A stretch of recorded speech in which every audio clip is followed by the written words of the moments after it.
Hi, my name is Nick. I'm here with my daughter Sophia, otherwise known as Dragon Rose, and I'd like to talk today about some Dungeons and Dragons props or role-playing game props you can use to enhance your game and make it seem more realistic. Okay, so the first prop I'd like to show off is this table. As you can tell, this table is old-fashioned wood tavern-looking table. It's actually imitation, so it's not terribly expensive. It has a nice sound to it. You can simulate someone knocking on a door. Yeah, like you can prank someone like, hey, is that someone knocking on the door? Right. So when you're sitting here at this table, And then you can feel that you're in a tavern or you are in old days. And then you open it, and then there's no one there. It's a ghost. Okay. So now this prop might be a little too much for some people. Not really important. I just thought I'd show it off. But what is very easy and affordable to get is a spell book. Now this is my daughter's spell book. She plays a wizard, and in Dungeons and Dragons, all wizards need to have spell books to record their spells. So I thought it'd be really great if a wizard actually had something to look at and something to actually write her spells down in. So here you have, she has written some of her spells in here.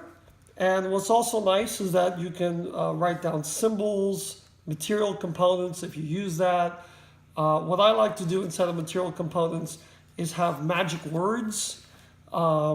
This is a magic word in Arabic for fireball.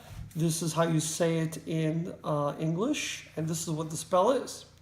And I just feel that this is just a great way for a player to really better immerse themselves into the game of Dungeons and Dragons. So, of course, you may have trouble finding this exact book, but if you go to any popular bookseller like Barnes & Nobles or Books A Million, they do sell a lot of different types of books like this for journal taking, and there's a lot of designs you can pick from. They look really beautiful. Some of them are made of real leather if you want to pay the extra money. This one wasn't too expensive. I think it was less than, I think it was about $10, $15. So I think it's good if you have a spell user in your party. Okay, so another thing we use in our games are magic wands. Now, you can probably use a lot of different things for magic wands, but this is from the Harry Potter collection, and you can buy these at bookstores, or if you happen to live in Florida or California, you can go to Universal Studios, and I think they sell these. We actually got these from Harry Potter Land. The Harry Potter land, or the Wizarding World of Harry Potter in Universal. This wand belongs to Sirius Black, and I just bought it because I really like the design. And what I have my wizards do, instead of using material components, they just have to wave this wand, sometimes in a certain way, in order to cast spells. So that is Sirius Black's wand. If you don't want a wand that's like the movies, they have just random generic wands. Here's another design you can have. And finally, we have Hermione's wands. And this has a nice little leaf nature motif, so it might be good if you have like a druid or some kind of nature-based wizard. That's my wand. This is her wand that Dragon Rose uses, right? She's Can't turn demonstrating into there. a frog. And This will not turn into a frog. So and again, I think this is just a great way to immerse yourself in the game because you have something you can touch, you can feel, and it just brings the game to life in a way that you can't get from other medium. Okay, so another prop I'd like to show off is this key. Now, you may be familiar with this key from the Hobbit film series. This was the key that the dwarves needed to use in order to get into Erebor, but it doesn't need to be used for that. I find with a little imagination, you can use this key for just about anything. It could be a key to get into a dungeon, or open a secret door, or a magical chest. Again, you can find this at Barnes & Noble's. It's actually meant to be a paperweight. It's also really nice to have if you're a fan of Lord of the Rings or The Hobbit. In my campaign, we actually use it for something called the Hub of All Worlds, which are magical gates that connect different fantasy universes. So you would use this key to open a secret door hidden somewhere in the world, and that would take you to maybe Hogwarts or the Disney World or some other plane. So. That's so funny.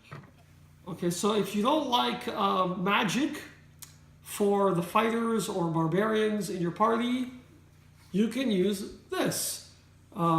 This is a hammer. It's made of rubber, but it has a lot of really nice detail on it. And since it's Halloween, I think this is a good time to show this off because we bought it from a Halloween store. And I think that Halloween stores are great places to get weapon props that aren't actually dangerous. And so you don't need to worry about killing your players if you swing it around because it's just rubber. See, it doesn't really hurt. But it looks cool. And we do have my wife actually is a fighter dwarf. And so she uses this hammer. And it can be useful if you want to do something dramatic, if you're fighting some skeletons and you want to show, hey, I'm going to smash them over the head with like this. You know, it just enhances the game. And but if you don't like, hammers, I'm going to have swords, they have shields.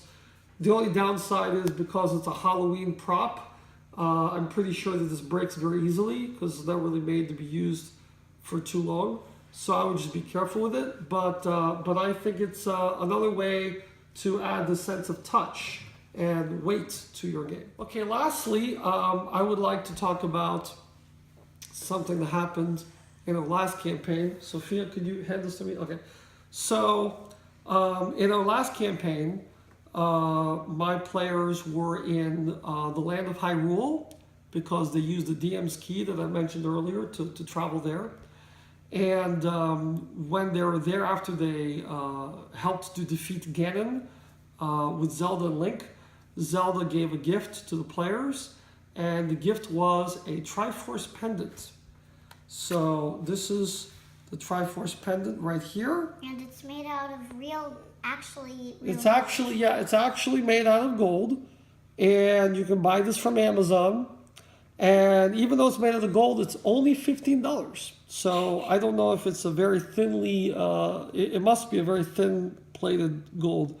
But I find that, little props like these are great if you want to actually give your player something. It could be a magic ring, it could be a magic bracelet, it could be a magic necklace, but anything that has an interesting fantasy-based design works great. You can give it to your players, and they can feel that they really found something that they can take with them. So, but it all depends on, if you don't want to spend that much money, you could probably get something a lot cheaper than this. Okay, so that basically concludes my little prop demonstration. This is what we use for our games, but there's really an infinite number of things that you can find. I'm always on the lookout wherever I go. I'm always looking at things and saying, I wonder if this could be a prop or that could be a prop. And so there's always things to find. If you keep an open mind and an imaginative mind, you can find things. Next time, I'm going to show you guys how to make a real live magic potion. So until then, this is Nick and Sophia signing off for the Hub of All Worlds.